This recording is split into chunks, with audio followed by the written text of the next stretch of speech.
Hi, this is Maglinte, and today we're in the garden. We're going to be looking at roses, and roses are one of my very favorite flowers.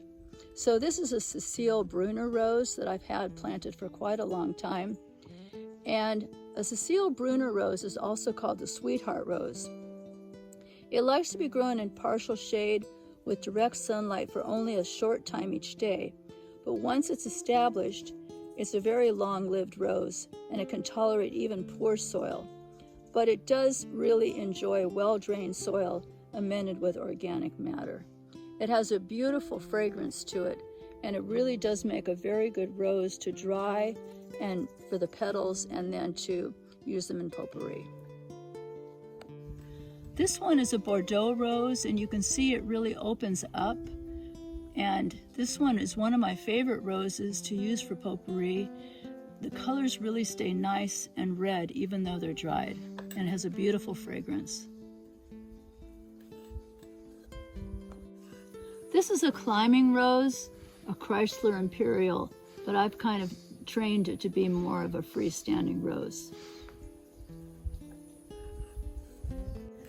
This is called a princess rose, and this is one that my mom picked out and planted for me, and we enjoyed it for years. And then when my mother passed away, I was able to dig it up and bring it to my garden here in Northern California. So it's a smaller bush because it's a very old rose bush, but it still makes beautiful roses, and they do work really well for potpourri. This is a hybrid tea rose, Tropicana, and this rose blooms continually from the very early summer until the fall. And it's very prolific, it's very fragrant, and makes some great potpourri petals.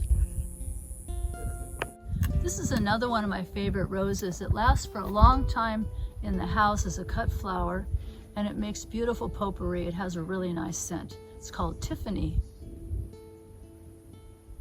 So when the roses start to fade, I always save the petals. I like to put them in an aluminum tray, and I put them in just a single layer, and then I come and I like to just kind of gently turn the petals like this and just kind of make sure that they're drying evenly. When the petals are dry, and they have to be to crackling dry, then I'm going to put them into glass jars, because what's going to happen if you don't put them into jars, they're going to absorb moisture again and they'll get a little bit soft. Be sure to dry your petals out of the sun in a warm spot, but not in the direct sunlight. And you can see these have been dried, and the roses will keep their color. And then what you want to do when you're trying to decide, you can hear them. If they sound like this, they're crackling dry, and then you know that they're ready to put into the jars.